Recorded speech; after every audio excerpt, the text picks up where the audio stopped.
Semangat Jerusalem. Assalamualaikum warahmatullahi wabarakatuh.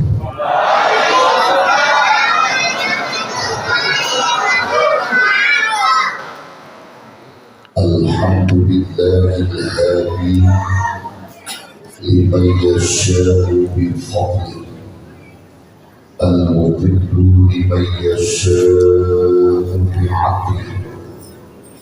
والصلاة والسلام على من لا نبي من بعده سيدنا وشفيعنا ومولانا محمد وعلى آله وصحبه. وبعد فيقول الله سبحانه وتعالى في محكم التفسير وهو أعلم بمراد. سبحانك لا علم لنا إلا ما علمتنا إنك أنت العليم. اللهم أخرجنا من ظلمات الوهم وأكرمنا بنور الفهم وافتح علينا بمعرفة العلم وسهل أخلاقنا بالحلم واجعلنا ممن يستمعون القول فيتبعون أحسنه. اللهم علمنا ما ينفعنا وزدنا علما. Al-Mukarramun, para alim ulama, para asatidz wal ustadzat yang saya hormati dan muliakan, terkhusus segenap jajaran DKM Dewan Kemakmuran Masjid Jami Ar-Rahman yang saya hormati dan muliakan. Ustaz Wahyu, Ustaz Wahyu, dan doain dia Ustaz Wahyu DKM Masjid Ar-Rahman semoga panjang umur dalam taat kepada Allah, berkah rezekinya, amin. Berkah rezekinya, nambah istrinya, cari bininya, jadi oleh bininya menjadi Kori kita Ustaz Za'adi yang saya muliakan, para ulama lainnya yang tidak saya sebutkan namanya, aku tidak mengulang rasa takut dan hormat saya. Pak Lurah, kepada Pak Lurah, Pak Lurah pohon, Pak Lurah pohon Pak Lurah yang hadir malam ini, sama istri dan Pak Lurah kan? Enggak, semuliakan. Pere, mana Lurah? Masya Allah, saya doain Pere ya, jadi lurah.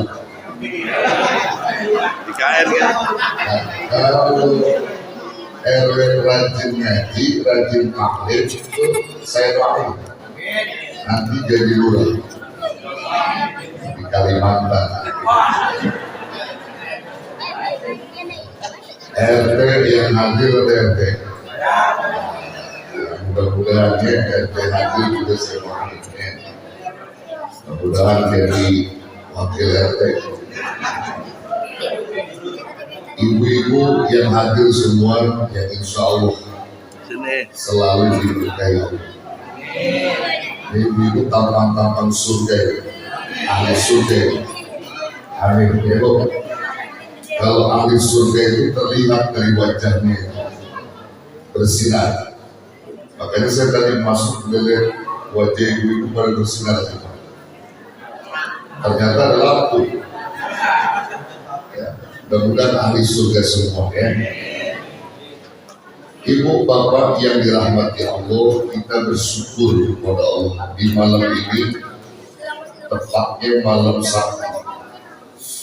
Di malam Sya'ban kita kumpul di Masjid Ar-Rahman, tentunya dalam rangka Isra wal Mi'raj dan sekaligus tawafuk kepada Ustaz Muhammad. Ini merupakan nikmat yang luar biasa dari Allah. Orang-orang yang bisa hadir di majlis ilmu, majlis zikir itu bukan orang sembarangan. Orang-orang pilihan Allah, orang-orang yang diberi kemudahan nama Allah, diberi rezeki oleh Allah, dan mau mendapatkan apa yang menjadi ilmu Allah ke dalam diri. Maka kalau dalam bahasa kita yang disusun oleh Al-Imam Asy-Syaikh Al-Habib Abdullah Ibnu Adam Al-Haddad Al-Hadrami Asy-Syafi'i rahimahullah ta'ala wa radhiyallahu anhu, dalam salah satu kitab beliau An-Nasra'u Dini wal Wasaya Imaniyah, bahkan ada juga di dalam kitab Ar-Risalatul Mu'awan wal Mudhaharah, ya, di situ diuraikan oleh kalam beliau alamatus sa'adah wa alamatus saqawah. Tanda-tanda orang yang bahagia itu adalah orang yang diberi kemudahan oleh Allah Subhanahu wa Ta'ala untuk melakukan segala aktivitas yang berbau taat. Itu orang yang bahagia. Jadi kalau orang bahagia itu melihat sesuatu yang bernilai akhirat, gampang bagi dia, dikasih kemudahan nama Allah. Tetapi sebaliknya, orang yang syaqwa, orang yang celaka itu terbalik. Justru mereka adalah orang yang tertutup untuk melakukan kebaikan, alias berat melakukan kebaikan. Tetapi untuk melakukan keburukan mudah. Ini orang yang celaka. Kalau orang yang bahagia tadi bagus atau mudah melakukan kebaikan, berat melakukan keburukan, itu bedanya. Jadi di mana saja ada majlis ilmu, majlis zikir, majlis yang berdampak akhirat, itu bagi orang yang bahagia itu gampang. Gak pakai diundang datang. Itu tanda orang bahagia. Bahkan dia tidak pernah melihat keduniaannya. Yang dia lihat adalah urusan akhirat untuk memperoleh kebahagiaan di akhirat. Biar kata dikasih sembako, dikasih duit jutaan untuk memilih sesuatu yang dapat merugikan dia dalam urusan dunia, misalnya, maka tidak akan pernah kaki mereka mudah ke arah itu.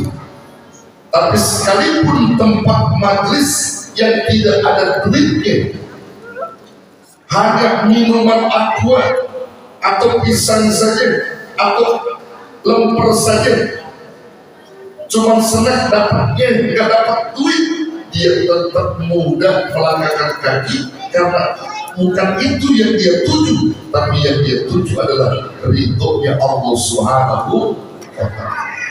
Itu tanda orang bahagia. Nah, sekarang kita pengen Bapak Ibu jawab pertanyaan saya, ya. Kalau sekiranya malam ini, di malam ini malam Maulid, malam Mi'raj, Bapak Ibu kan bersemangat nih, ya, malam Mi'raj di malam ini bertepatan dengan malam ini, itu di sebelah lapangan ada orkes dangdut yang datang, artis-artis ibu kota dari mulai Inul Daratista, Uut Permatasari, Nita Pralia, Iis Dahlia, Elvi Sukaisi, Ayu Tintin, Anissa Bahar, Epi Tamala, siapa lagi? Tadi saya dapat dari Palura itu. Nah, kira-kira ini ibu bapak lebih banyak kumpul di sini apa di sini?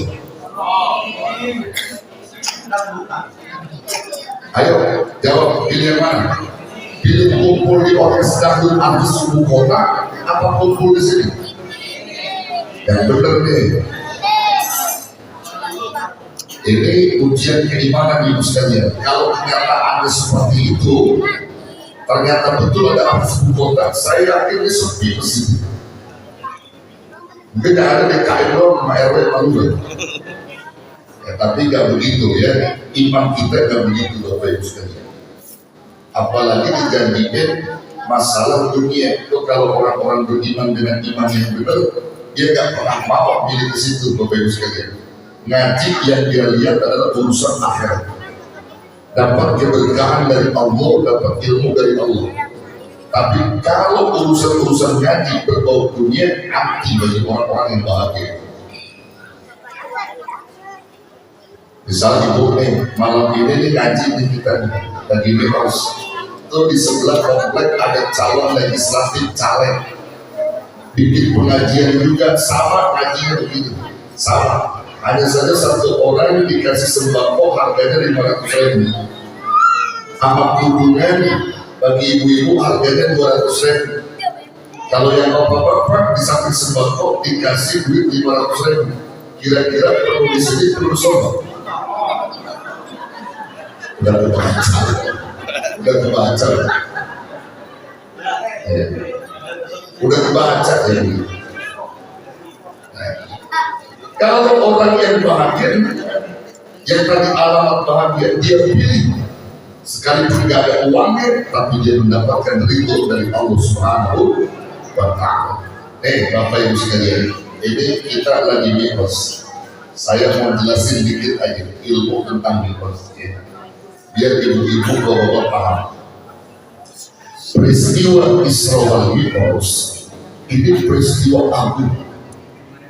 Peristiwa agung yang sulit diterima oleh akal pada umumnya manusia, tapi bisa diterima oleh akal yang bersemayam di dalam keimanan. Jadi peristiwa Mi'raj adalah peristiwa yang bukan tidak bisa diterima dengan akal, bukan. Bisa diterima dengan akal bagi akal-akal orang yang beriman. Kalau akal orang yang tidak beriman sulit menerima peristiwa yang besar ini, peristiwa agung ini. Karena Mi'raj ini merupakan mukjizat terbesar Nabi yang kedua setelah Al-Quran. Mi'raj yang memberangkatkan ini yang maha besar, yang diberangkatkan manusia besar, didampingi oleh malaikat besar, mendapatkan berita yang super besar. Ini semuanya besar. Perjalanan Mi'raj Nabi itu bukan kemauan Nabi, tapi kemauan Allah Rabbul Jalil. Kalau Allah yang punya mau apapun dengan izinnya, cukup Allah berkata kun fayakun bisa. Kalau akal yang bersemayam dengan iman bisa terima itu. Innama amruhu idza arada syai'an ayyakula lahu kun fayakun. Ini ayat yang menerangkan kedisiplinan iman kita. Ya, kalau Allah punya mau tinggal ngomong saja. Karena ini bukan maunya Rasulullah, maunya Allah. Nabi Musa punya mau, pengen berjumpa dengan Allah di Bukit Tursina, pengen berdialog dengan Allah.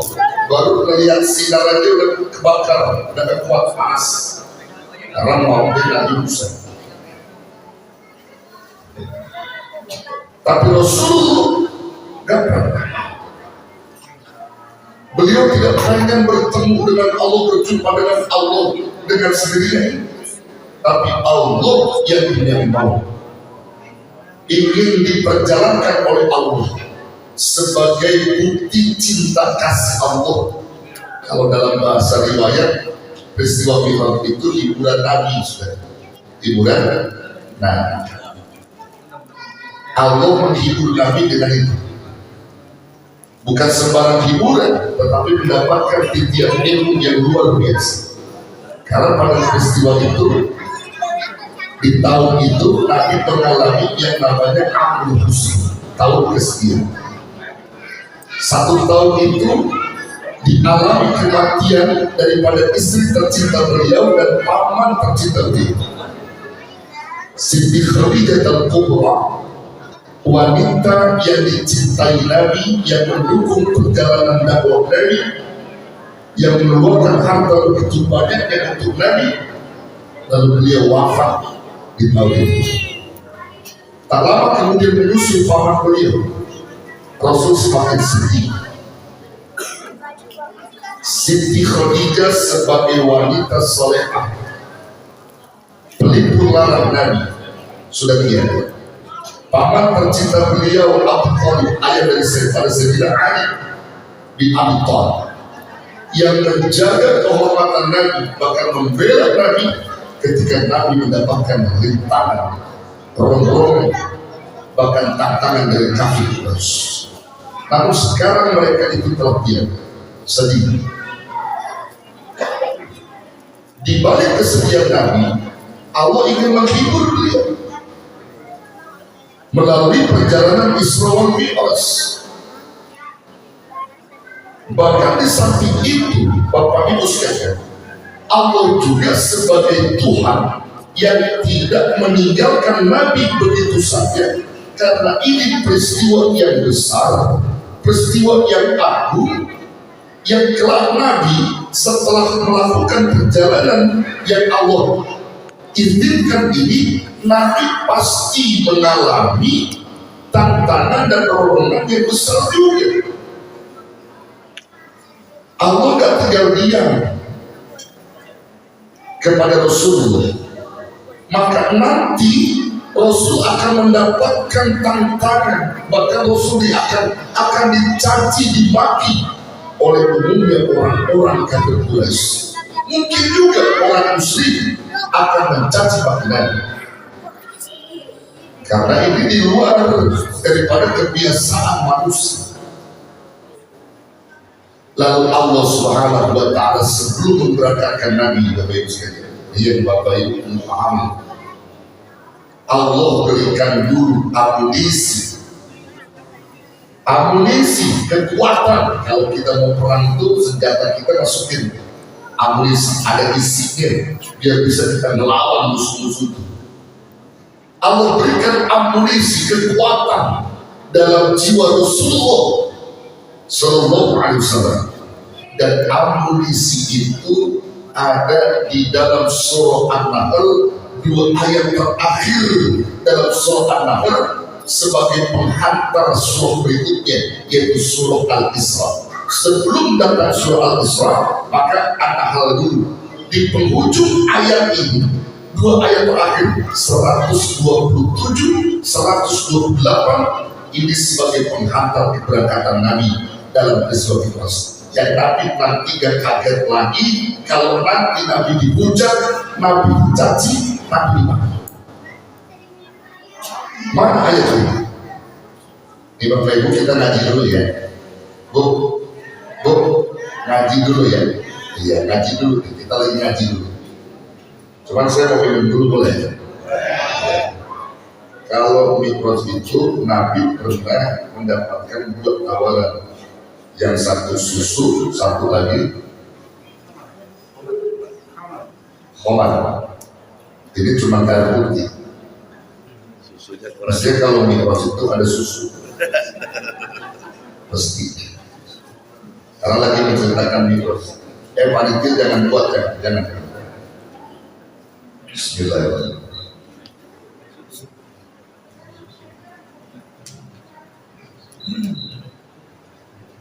Sampai di mana tadi? Susu lagi.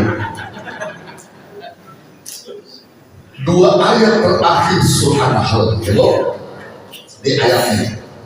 Nanti hikmahnya buat kita nih, yang datang di Mi'raj, yang kita juga buat amunisi.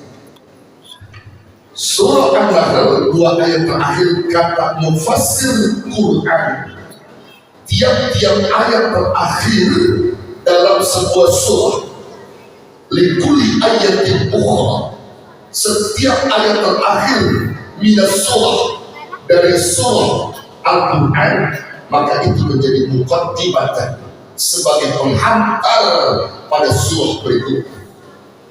Ada keterhubungan, ya. Wa qala ta'ala wasbir wa ma sabruka illa billah wa la tahzan alaihim wa la taku fi dhayqin mimma yamkurun innallaha ma'al ladzina taqaw wal ladzina hum muhsinun. Ini amunisi pada jiwa Rasulullah sebelum berangkat Mi'raj. Wasbir, dan bersabarlah hai Nabi Muhammad, kata Allah. Wa ma sabruka illa billah, tidak ada kesabaran kecuali datang dari pertolongan Allah. Wa la tahzan alaihim, jangan kamu bersedih atas keingkaran mereka, atas kekuburan mereka, atas ocehan mereka, jangan sedih. Wala taku fi dhayqin mimma yamkurun, dan jangan pula kamu bersedih dada atas tipu daya mereka, orang-orang kafir Quraisy, atas makar-makar mereka yang nanti akan kau jumpai Muhammad setelah peristiwa Mi'raj yang besar. Innallaha ma'al ladzina taqaw, sesungguhnya Allah bersama orang-orang yang takwa, wal ladzina hum muhsinun, dan Allah bersama orang-orang yang berbuat kebaikan. Subhanallah. Dua ayat ini sebagai penghantar Mi'raj Nabi, amunisi yang kuat pada jiwa Nabi. Betul saja, ketika Nabi usai melaksanakan Mi'raj, bayangkan 3 alam sekaligus Nabi lalui. Alam nasyur, alam indrani, Masjidil Haram ke Masjidil Aqsa. Masuk alam kedua, alam malakut. Dari Aqsa, langit pertama, kedua, ketiga, sampai ke-7, alam malakut Nabi lalui. Alam ketiga, alam lahut, alam ketuhanan. Dari langit ke-7 ke Sidratul Muntaha, terus ke Mustafa. Dan sampai sini Jibril nggak bisa naik. Cukup Muhammad di langit ke-7 saja. Dan itu Nabi melalui hanya sebagian malam, waktu. Ulama kita bilang 3 jam. 3 jam di malam itu Nabi dibebaskan oleh Allah Subhanahu wa Ta'ala. Bahkan dalam riwayat-riwayat yang sahih yang sudah sering kita baca dan dengar, saya akan beritakan lagi dalam berbagai riwayat. Ini luar biasa. Ketika Nabi kembali lagi ke bumi Allah, Nabi beritakan tentang peristiwa itu. Yang pertama kali mendengar berita Nabi itu adalah sahabat beliau yang bernama Abu Bakar As-Siddiq. Dulu belum dapat gelar As-Siddiq, ya. Setelah membenarkan peristiwa Mi'raj Nabi, baru Nabi kasih gelar, yaitu As-Siddiq, orang yang membenarkan peristiwa Mi'raj. Abu Bakar menjawab atas berita Nabi bahwa aku semalam diperjalankan Allah, ya Abu Bakar. Kamu percaya itu? Aku terima perintah sholat 5 waktu, kamu percaya itu? Dan hari ini akan aku sebarkan perintah itu kepada umat. Kau yakin itu? Apa kata? Jangan peristiwa ini ya Rasul, yang lebih hebat dari ini aku akan ucap. Kalau itu keluar dari lisan yang mulia, maka Abu Bakar dinamai dengan kubri gelar kau Abu Bakar dengan gelar As-Siddiq. Abu Bakar As-Siddiq. Jadi As-Siddiq itu bukan nama, bukan nama bapaknya. Ini ada Imam Tarawih nyebut Bilal Abu Bakar bin Siddiq, katanya. Bukan bapaknya Siddiq itu. Ada yang tahu Abu Bakar bapaknya siapa? Bu, Ibu, Tahu nggak bapaknya Abu Bakar? Diam aja. Tahu nggak bapaknya Abu Bakar? Siapa, Bu? Ada yang tahu nggak? Kalau ada yang tahu, saya kasih duit. Bapaknya Abu Bakar ada yang tahu? Nama asli Abu Bakar itu Abdullah. Bapaknya namanya Utsman. Julukannya Abu Kuhafah. Jadi kalau mau diartikan, Abu Bakar itu adalah Abdullah bin Utsman Abu Kuhafah. Abu Bakar ini nama julukan juga, poyokan. Ya. Beliau membenarkan itu peristiwa yang besar karena keluar dari mulutnya Rasulullah Sallallahu Alaihi Wasallam. Tapi yang lain banyak yang murtad, kubur kembali. Orang Muslim yang tadinya cinta dengan Nabi, ketika Nabi memberitakan ini, Nabi dianggap gila, stres, majnun, keluar. Orang kafir Quraisy semakin menjauh.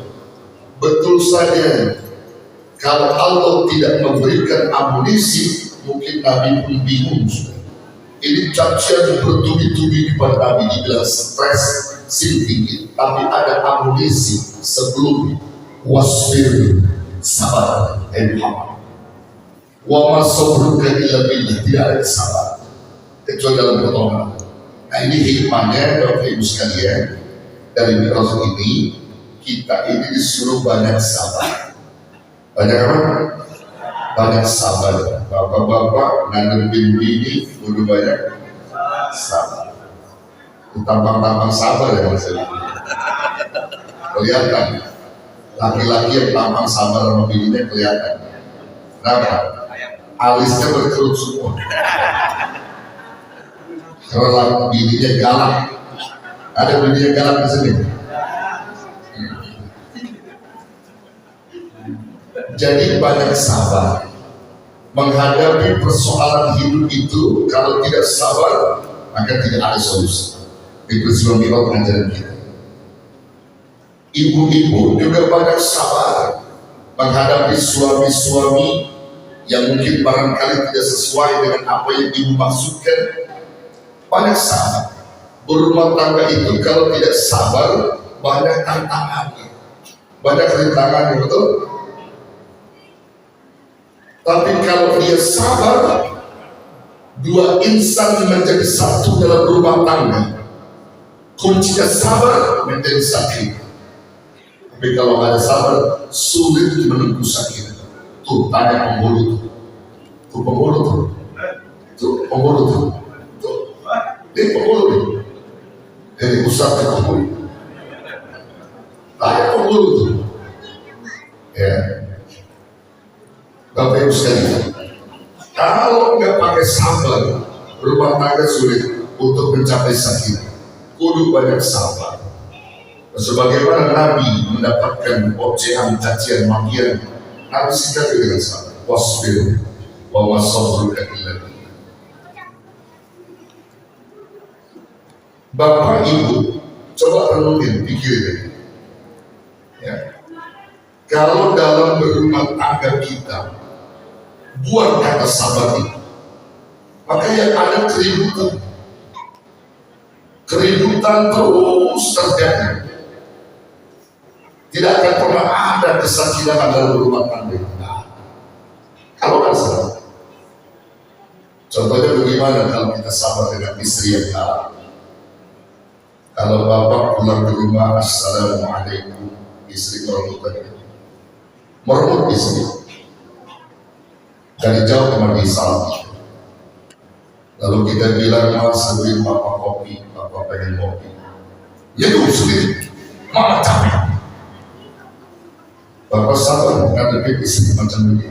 Sabar. Banyak istighfar, astagfirullah. Suami yang sabar, dia akan minum kopi sendiri.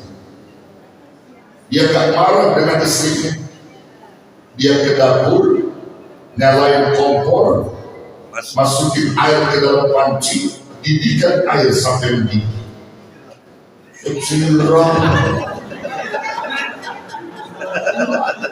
jangan sikap yang tidak siapa. Ibu bapak ambil kopi, ya, tuangin gula sedikit yang mau gula. Kalau yang gak gula kopi aja, ambil sambil baca sholawat. Allahumma salli ala sayyidina Muhammad wa ala ali sayyidina Muhammad. Terus berdoa, ya aku ridho didampingi oleh istriku yang judes seperti ini. Aku rela karena ini adalah takdir dan aku semakin sayang dengan judesnya. 2 minggu aja begini stres saya.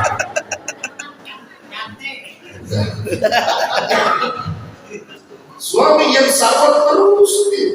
Nanti akhirnya istri bakal belajar dari suami yang sabar. Banyak sabar. Ada bini yang begitu. Oh, ada yang begitu bini. Oh, banyak katanya. Nih. Jadi kuncinya sabar. Jadi kalau diomelin bini, bapak jangan atas marah, ya.